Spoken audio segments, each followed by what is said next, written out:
On 3OT that could be available at 32. Who are they, and what's the best fit? What do you see happening? Available, it gets rough. I think Tyler Guyton's going to fall personally. I don't believe he's a first round player. I don't. But again, that's what you're talking about. Available at 32. I think Tyler Guyton's going to be available. I think Kingsley Suamatia is going to be around there as well.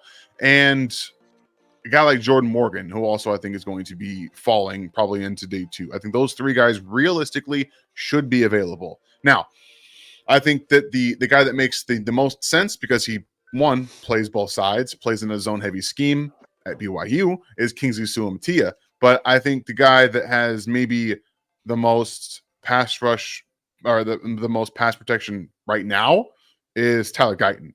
And that's where it would come down to, is that, well, we have a guy who can play both sides. He's got a lot of upside, but BYU, again, doesn't play a ton of...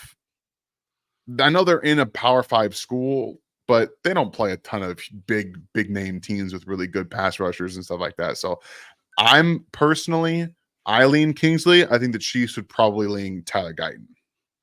I think I would probably agree with the Chiefs, only because I know we had different takes on him from the Senior Bowl, but I didn't feel like he looked... I thought he looked markedly worse in terms of his kick and his adaptation to pass rush at the Senior Bowl than he did on tape. And I think part of that is exactly what you just said. When you play the Big 12, you're not getting the elite of the elite. So I'm just not... It's an adjustment. You could probably play Tyler Guyton day 1 as a pass protector. Like, I think you could do that. I think Kingsley would take some time to come along, unless he in camp he gets there and he's just like, doing it. I think he can get there. It's just about, can you have impact to push Wanye? My whole goal here is, can you push or beat Wanye out? Is it an upgrade? That's what I'm looking for. Yeah, I feel it. And I'm not taking over. I promise. I'm gonna let you run this. I'm not. Oh, you go. You're good, man. Doctor Who, what's going on? Dan the Man, did you ever wish the Chiefs had drafted Paxton Lynch in 2016? The Broncos jumped in and grabbed him. But I'll be honest, that was before I started doing this. That was before I really started to watch all this stuff. And I was not into the draft then. This is a whole different, league for me. But no, never in a million years that I wanted to draft Paxton Lynch. Even then, I didn't know anything about it. There's that old song. I think it's been covered a few times, so I can't even remember who wrote it originally, but said, I ain't missing you at all. That's Paxton Lynch. There you go. And no one's missing Paxton Lynch. No one. For all fans of the 80s, you know exactly what song I'm talking about. Oh, sorry. Sometimes it pays to be old, Dan. Sometimes, actually, most of the time, you got that work ethic of a much younger man. I'll give you that much.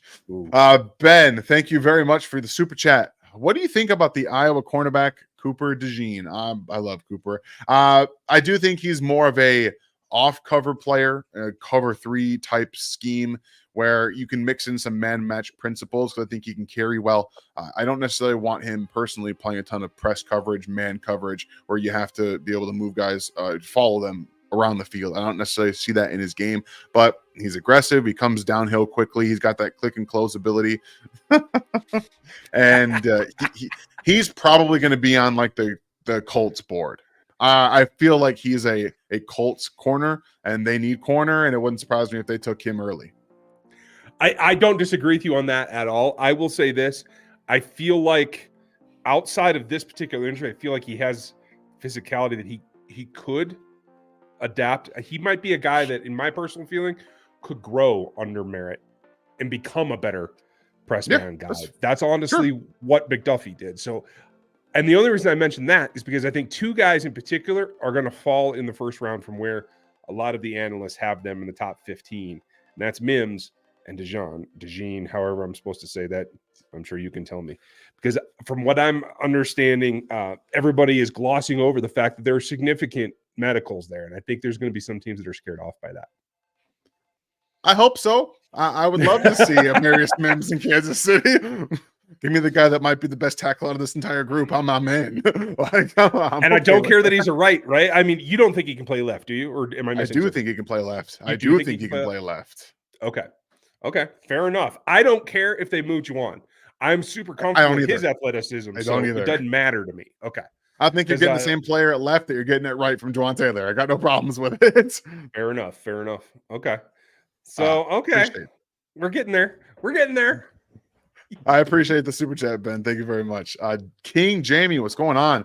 Do you feel almost too comfortable? I feel like going from a top 3 defense into a top 6, but picking up some guys with the offense is an even trade, and I'm way too calm for a 3-peat run. No, I mean, I feel like at this point we can realistically assume that the Chiefs know what they're doing. it's pretty fair to want that they know what they're doing and they can get the best out of their team. So whatever ends up happening, obviously it's not fun to move on from L'Jarius Sneed, but I think they're going to be okay. Dave Merritt and Steve Spagnuolo have the home cooking. They know what they're doing. They throw stuff in the pot and it always ends up good. So you're telling me the strongest position on this roster that get coached up from nothing every single year is the one position they lost a guy at on this defense? Oh, yeah, I'll take that. I'm good with that. Yeah, and on top of it, now, serious folks, driving while impaired is a serious issue. You shouldn't do that. But just like I said, should somebody do something stupid and get themselves to fall a little bit, now you might be able to add, and that's why I put them on thumbnail for this. You might be able to add to what is a defensive front that was already a super rotation. It was already putting out good pressure, and add a body that is unique, should we say the least, in the last 5 drafts, maybe? That's one way to put it. That's one way to put it. I mean, if you want to free Chris Jones up, send Devondre Sweat into the A-gap opposite him. He might draw 3 blockers. I'm not sure. Maybe. I don't know, man. I'm just not a Tavondre guy. I like him well enough, but you guys remember it in the Super Bowl where they're like, "Hey, Chris, we need you to get back out there on the field," and he was like, "I got you." Devondre would be like, "No, I'm good, coach. Send somebody else in there because he's not playing." Got nothing for you. I got nothing left. Well, and that's absolutely fair. My whole point is with this new thing, I like him a whole lot better at 95 than I liked him above that. That's my whole point. For sure. Yeah. If he's there at 95, I mean, okay, you twisted my arm, Ryan. Right.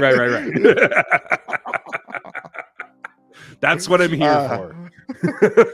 TJ, what's going on, man?